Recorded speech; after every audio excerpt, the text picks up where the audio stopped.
بسم اللہ الرحمن الرحیم۔ السلام علیکم ورحمۃ اللہ۔ دوستوں، کہتے ہیں اگر موت لکھی نہ ہو تو موت خود زندگی کی حفاظت کرتی ہے، اور جب موت مقدر میں ہوتی ہے تو زندگی خود بخود جا کر موت سے لپٹ جاتی ہے۔ اور یہ فرمان ہے حضرت خالد بن ولید رضی اللہ تعالیٰ عنہ کا۔ دنیا کے بزدلوں کو میرا یہ پیغام سنا دو کہ موت اگر میدان جنگ میں ہوتی تو خالد کبھی بستر پر نہ مرتا۔ سبحان اللہ۔ دوستوں، آج ہم آپ کو بتائیں گے سیف اللہ کا لقب پانے والے حضرت خالد بن ولید رضی اللہ تعالیٰ عنہ کا سامنا جب ایک چڑیل سے ہوا۔ نبی اکرم صلی اللہ علیہ وسلم کے حکم پر حضرت خالد بن ولید رضی اللہ تعالیٰ عنہ نے خطرناک شیطانی طاقت کا خاتمہ ہمیشہ کے لیے کس طرح کیا۔ محترم دوستوں، تاریخ اسلام میں نبی اکرم صلی اللہ علیہ وسلم کی آمد سے پہلے 3 مشہور بت لات، منات اور عیزا کا ذکر تو آپ نے سنا ہی ہوگا۔ یہ تینوں بت خانہ کعبہ میں رکھے ہوئے تھے، جن کو فتح مکہ کے دور میں نبی اکرم صلی اللہ علیہ وسلم نے توڑ کر خانہ کعبہ سے باہر پھینکوا دیا تھا۔ لات، منات اور عیزا کے یہ تینوں بت خانہ کعبہ میں باقی بتوں کے ساتھ موجود تھے۔ یہ بت جو خانہ کعبہ میں نصب تھے، ان کو آپ علامتی، پرتیما یا ڈمی بھی کہہ سکتے ہیں۔ اصل بت جن کے مندر بنے ہوئے تھے اور ان مندروں میں ان بتوں کی پوجا کی جاتی تھی، وہ عرب کے مختلف علاقوں میں موجود تھے۔ جن بستیوں میں ان بتوں کے مندر بنے ہوئے تھے، ان بستیوں کے ارد گرد رہنے والے عرب یہاں مندروں میں آ کر ان بتوں کی عبادت کرتے، ان کے چڑھاوے چڑھائے جاتے، یہاں تک کہ ان بتوں کے سامنے جانوروں کی قربانی کی منتیں پوری کی جاتی۔ ان کے سامنے قربان گاہ بنی ہوتی جہاں جانوروں کو لا کر ذبح کیا جاتا۔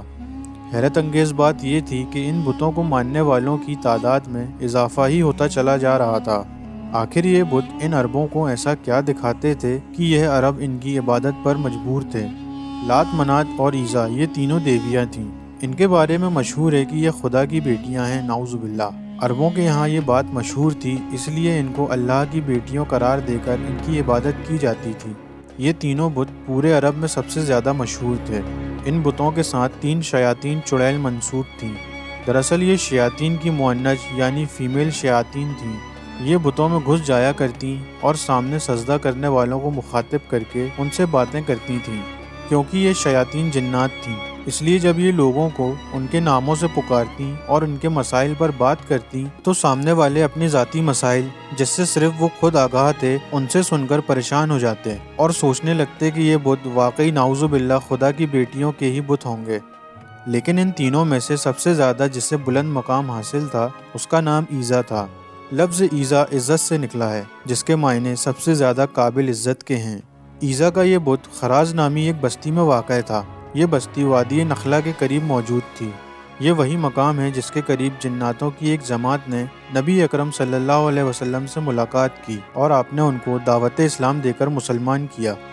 عیزا کے بت کا ایک شاندار مندر بنایا گیا تھا، جس میں دویہ بن سلمہ نامی ایک پجاری عیزا کے بت کی دیکھ بھال اور خدمت پر مامور تھا۔ مندر کے سامنے تھوڑے فاصلے پر ہی جھاؤ کے 3 درخت موجود تھے۔ اردو میں اس درخت کو جھاؤ کہا جاتا ہے، جبکہ ہندی میں تمر اور عربی میں اٹل کہتے ہیں۔ جھاؤ کے ان درختوں پر عیزا کا بسیرا تھا، اور اس بارے میں کسی کو معلوم نہیں تھا کہ وہ عیزا بت جس کی پوجا کی جاتی ہے، وہ ایک شیطانی طاقت ہے جو ان درختوں پر رہتی تھی۔ دوستوں، جب مکہ فتح کر لیا گیا اور خانہ کعبہ میں رکھے ہوئے بت توڑے جانے لگے اور اصل سچے رب کا نور چمکنے لگا تھا، تب 25 رمضان المبارک کو نبی اکرم صلی اللہ علیہ وسلم نے حضرت خالد بن ولید رضی اللہ تعالیٰ عنہ کو طلب فرمایا۔ انسانی تاریخ کے سب سے قابل ترین جنرل خالد رضی اللہ تعالیٰ عنہ کو عیزا کی تباہی کا مشن سونپا گیا۔ آپ صلی اللہ علیہ وسلم نے خالد رضی اللہ تعالیٰ عنہ کو حکم دیا کہ وہ عیزا کے مندر کے قریب 3 جھاؤ کے درخت میں سے ایک کو کاٹ آئیں۔ آپ رضی اللہ تعالیٰ عنہ بارگاہ رسالت صلی اللہ علیہ وسلم سے حکم پا کر وادی نخلا کی بستی میں پہنچے، مندر تلاش کیا اور اس کے قریب جا کر جھاؤ کے درختوں میں سے ایک کو کاٹ دیا اور واپس آ گئے۔ جب خالد رضی اللہ تعالیٰ عنہ نبی اکرم صلی اللہ علیہ وسلم کی خدمت میں حاضر ہوئے اور درخت کاٹنے کا حال بیان کیا، اس پر آپ صلی اللہ علیہ وسلم نے پوچھا، اے خالد، جب تم درخت کاٹ رہے تھے تو اس دوران کوئی واقعہ پیش آیا تھا یا کچھ دکھائی دیا تھا؟ اس پر آپ رضی اللہ تعالیٰ عنہ نے عرض کیا، یا رسول اللہ صلی اللہ علیہ وسلم، میں نے کوئی بھی ایسا واقعہ رونما ہوتے ہوئے نہیں دیکھا۔ آپ صلی اللہ علیہ وسلم نے دوبارہ حضرت خالد بن ولید رضی اللہ تعالیٰ عنہ کو حکم دیا کہ تم دوسرا درخت بھی کاٹ آؤ۔ ایک بار پھر حضرت خالد بن ولید رضی اللہ تعالیٰ عنہ وہاں پہنچے اور دوسرا درخت کاٹنے کے بعد واپس آقا کریم صلی اللہ علیہ وسلم کی خدمت میں حاضر ہوئے اور درخت کاٹنے کا احوال بیان کیا۔ آپ صلی اللہ علیہ وسلم نے ایک بار پھر وہی سوال حضرت خالد بن ولید رضی اللہ تعالیٰ عنہ سے دہرایا کہ اس بار جب تم درخت کاٹ رہے تھے تو کوئی واقعہ پیش آیا تھا؟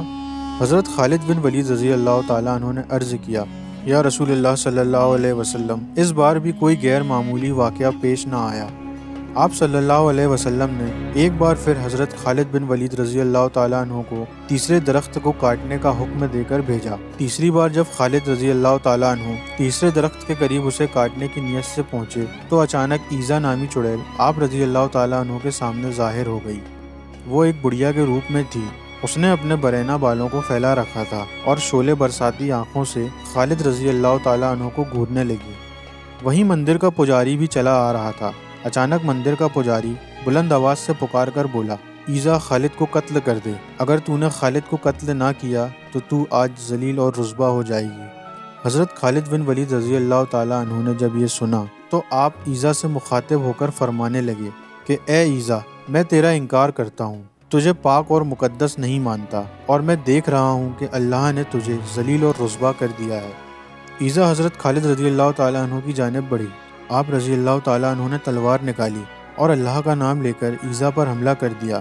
پہلے ہی وار میں ایزا کا سر تن سے جدا ہو گیا۔ اس کے زمین پر گرتے ہی تھوڑی دیر بعد آپ رضی اللہ تعالیٰ عنہ کے سامنے اس کا جسم جل کر راکھ کا ڈھیر بن چکا تھا۔ اس کے بعد آپ نے اس کی رہائش والے جاؤ کے اس تیسرے درخت کو بھی کاٹ ڈالا۔